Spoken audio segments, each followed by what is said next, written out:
It's a land the world calls India. Across the ocean fall, a land I love so dearly, the land I once called home, a land I once called. So many people love India, and we all talk about it very emotionally. There is one man who has put his money where his mouth is. He has spent 10 years researching last 5,000 years history of India in all its breadth, and he has written a book about it. His name is Robert David, and he lives in Perth. I was born in India in 1937 in a place called Perambur in Chennai, and I was always interested in writing a book about India because I realized that there were a lot of misconceptions and inaccuracies that were reported in history books, and I was determined to correct these inaccuracies. I came to Australia in 1967, and it's now my home. And I love Australia, but my love of my homeland is still there. And the book that I wrote is called The Land I Once Called Home. Tell us, Bob, about your early childhood experiences of India. What visions do you remember? What sounds do you remember? What did you find fascinating? What did you find disturbing? Surrender, my best memories of India, the beauty of the country, the gentleness and kindness of the people, the generosity which was prevalent everywhere, the friends I had, the scenes that we saw all around, and some of the things that I remember was traveling in trains, by road, by cars and taxis, and always there was something new to see. There was something more beautiful around the corner. One of the festivals that I do remember is the festival of Diwali, where people raise thanks to God and for the renewal of life, and little lamps are lit in all the houses, and you see them when you look out of your house. You see all the windows and all the balconies all around you, where little lights are always flashing, and the little lights are floated on rivers, and if you go down to a riverside, you will see these thousands of lights floating down the river, and it really looks like fairyland. And the beauties that we see from north to south, like the rivers, the mountains, the snow-capped peaks, Mount Everest, and all the lovely spots which is really not available anywhere else in the world. I know that there are very beautiful places in many other countries in the world, but India is unique. Come on, Paul. I've yet to come across a person who does not love his motherland, who doesn't say this is the best place on the earth. Aren't we still hearing old of the same? My country is the best, my nation is the best, my festivals are the best. Surinder, India was always one of the loveliest countries in the world when I was young, and I loved it more than most people who even now living in India. That is one of the reasons why I was determined to write about India, and to let people know what it was like, what it can be, and what it will be.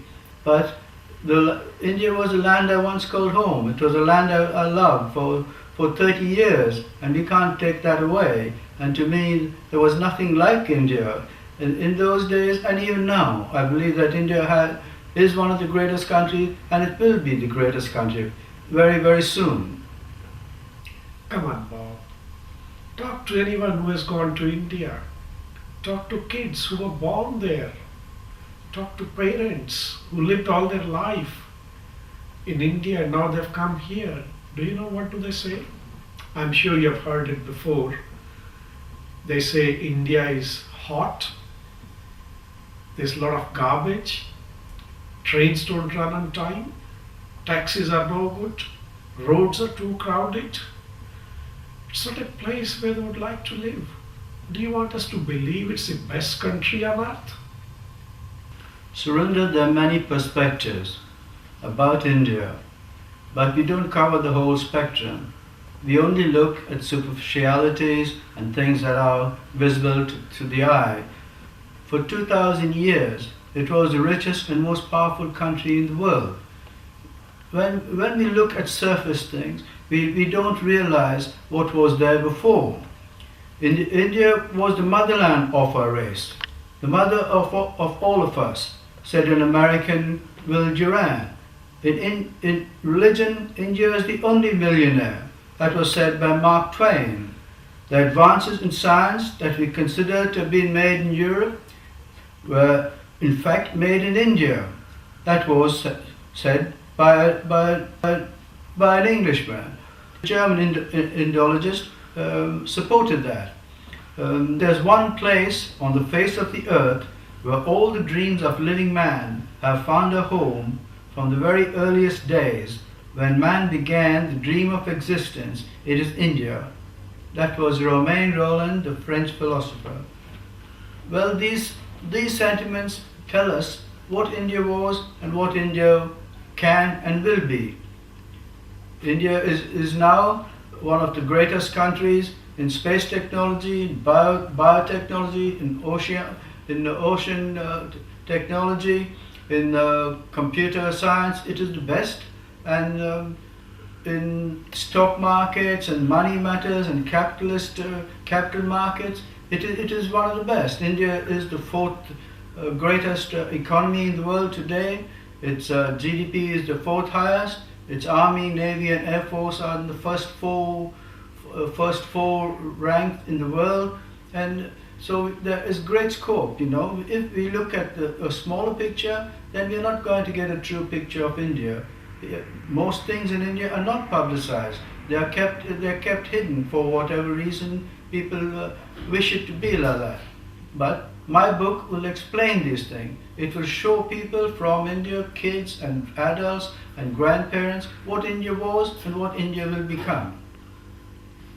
Are you telling us, Bob, that there is a conspiracy to hide the greatness of India, in which even Indians are involved? No, Surinder, there is no conspiracy of such kind.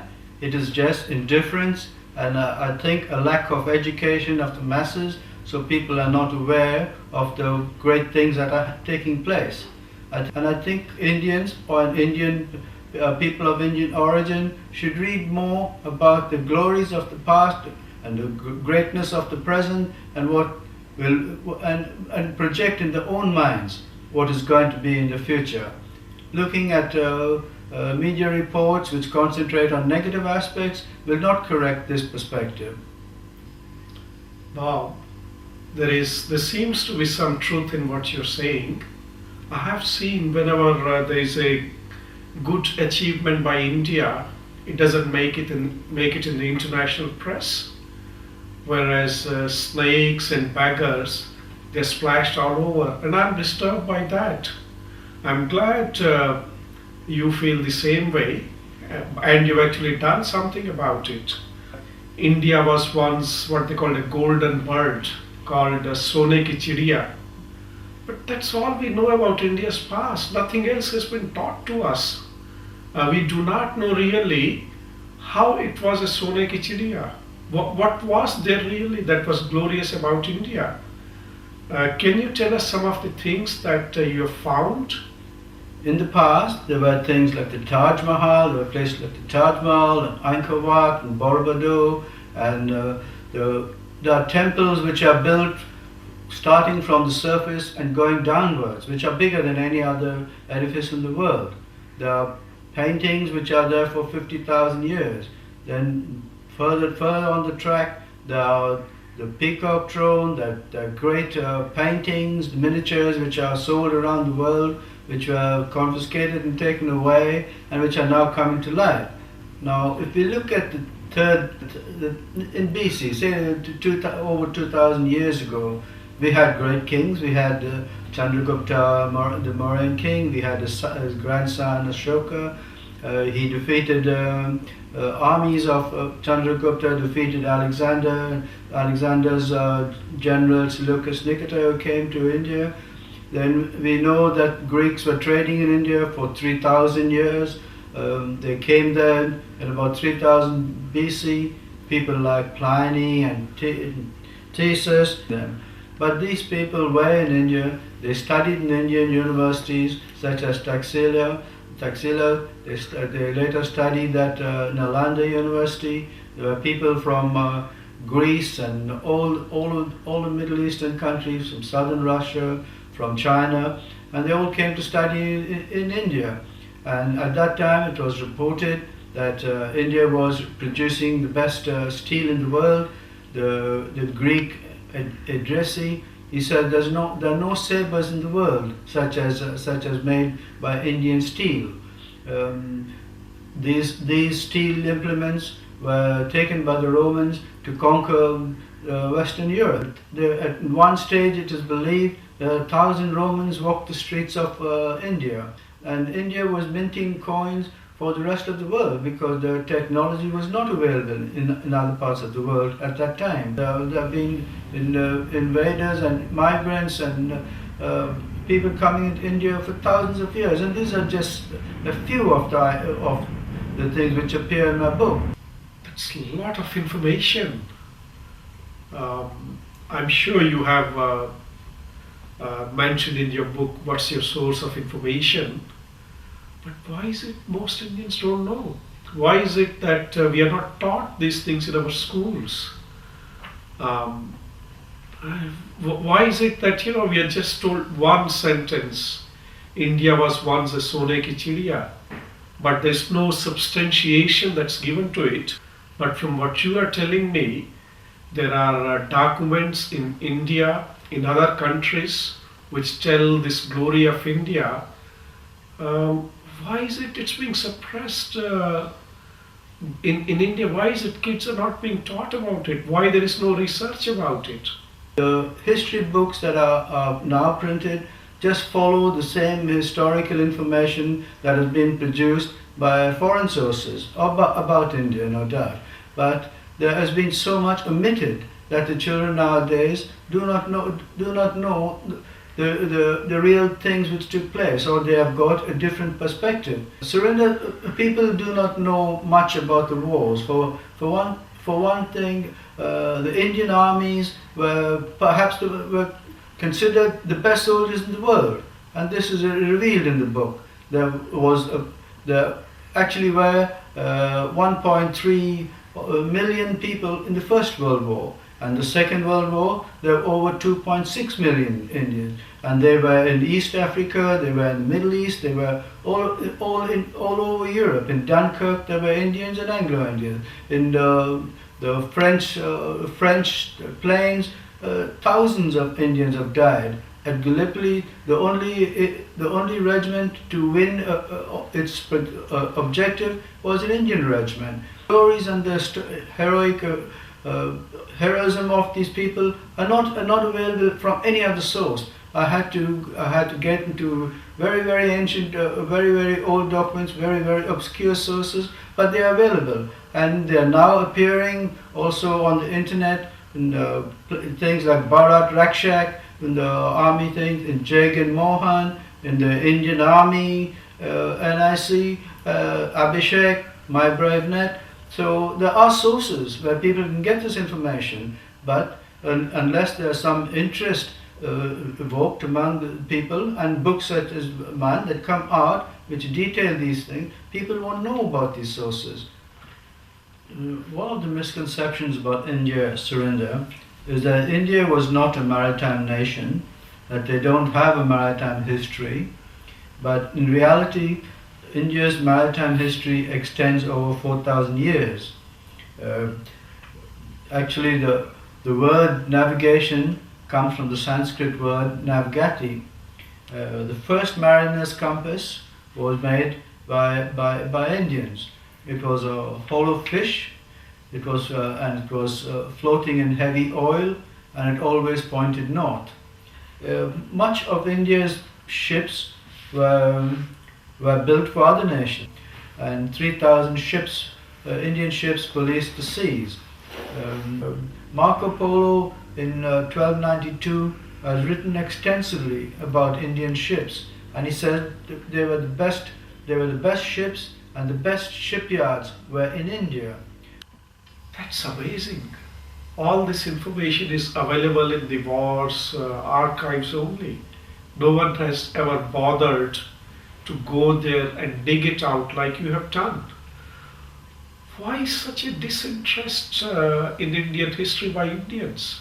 Why did it take, it's been almost more than 50 years since India's independence and nobody has done it? People in India now, and actually around the world, are more interested in consumerism, and it's really the capital markets of the world are actually ruling the world. The focus is more on education of expansion. The focus on education of achieving and of becoming richer and more powerful and building bigger homes and holidays, and the history of India is being lost, and this is one aspect which should be addressed, and I believe the schools should take a much bigger interest in this, and the education departments should concentrate on this a little bit more than what they are doing now. And if it's not written down, it didn't happen. So that is one of the reasons why I have written down things which I know about, so that people can see and hear and know what took place in the past. When we look at the research documents which I refer to, then people can read that and they will see and they will understand what the real truth was in past eras. You've done a lot of research, Bob, in producing this book. But at the same time, I'm sure you've upset a lot of historians who had ignored or tried to hide the information that you're bringing out. In many cases, there have been facts and figures which have not been revealed to these people, and they have appeared in other books, but they specifically pertain to Indian history, and all Indians should be aware of this, especially people from my community, and especially people who are expatriates, because they have no understanding of the past of India, and especially its greatness and history. And this is one way they could read about what took place, and they can refer to the source material. In the source material, 99% is from European sources, either from English or American or other European sources. So they are not things that I have made up in my own mind. Wow. Apart from your love for India and apart from rectifying its history, what else prompted you to write this book and take this arduous task? Surrender, the book was primarily written for Anglo Indians.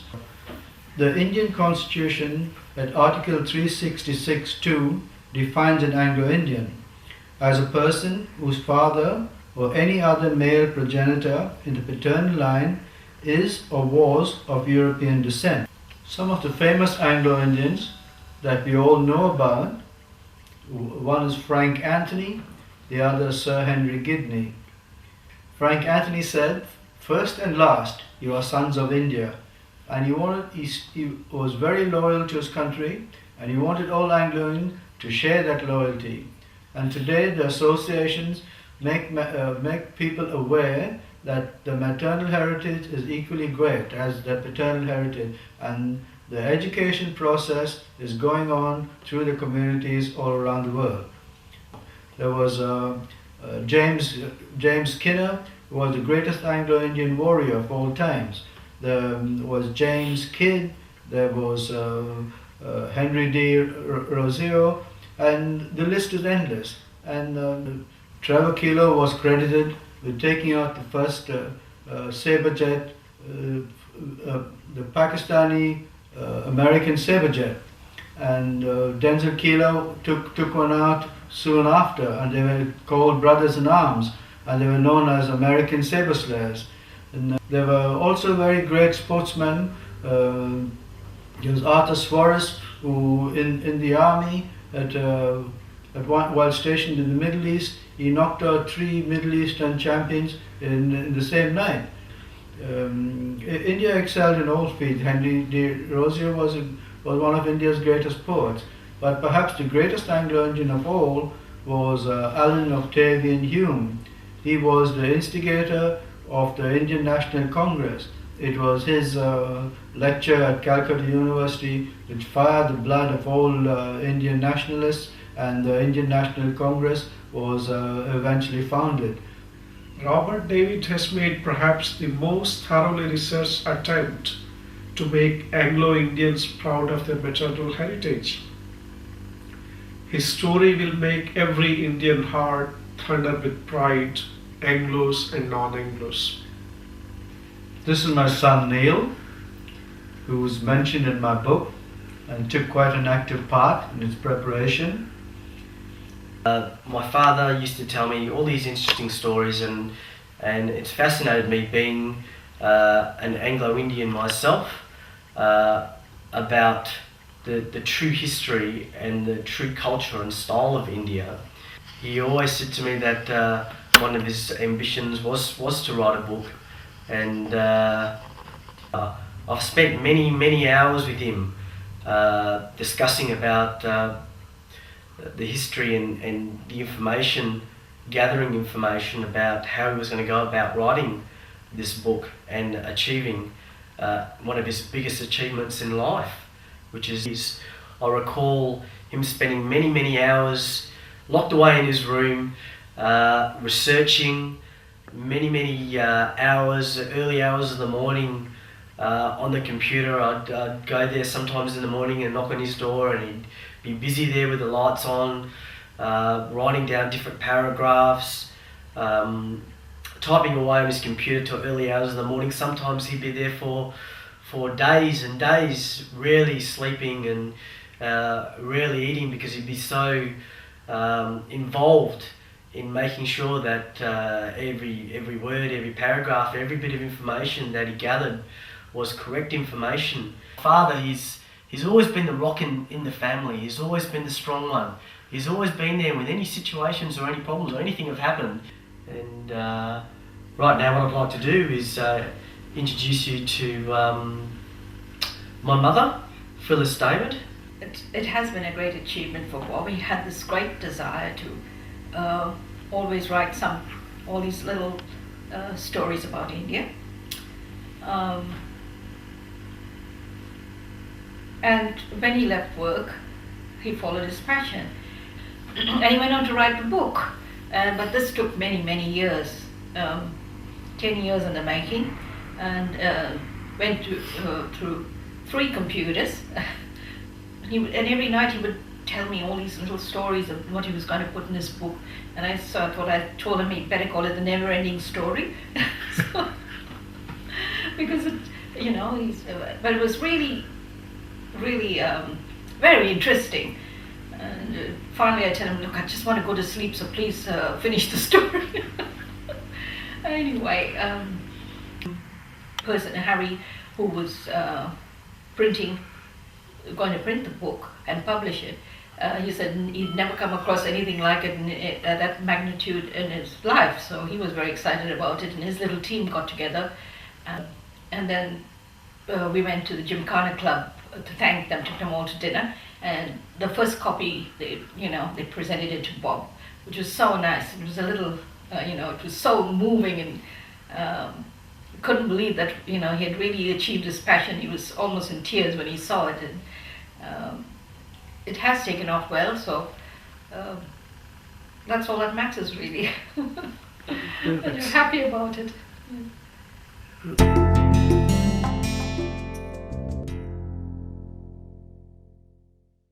India has welcomed many travelers, traders, refuge seekers, invaders, and others. Each one of them fell in love with India and has left their mark on it. India, in turn, has absorbed them all in its large family. Anglo Indian community of India is perhaps the most recent addition to India's family.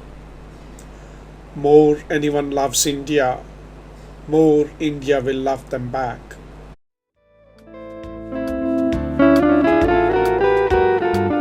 There's a land across the ocean, the land of my birth, the first which God created when He put man on the earth, where kings and queens and princes have ruled 5,000 years in a land of love and laughter and joys and toil and tears. It's a land of mighty rivers and forests gold and green and towering majestic mountains, the greatest man has seen. From the green hills of Darjeeling, you see Mount Everest's crest and snow-clad peaks that surround her, where the clouds come home to rest.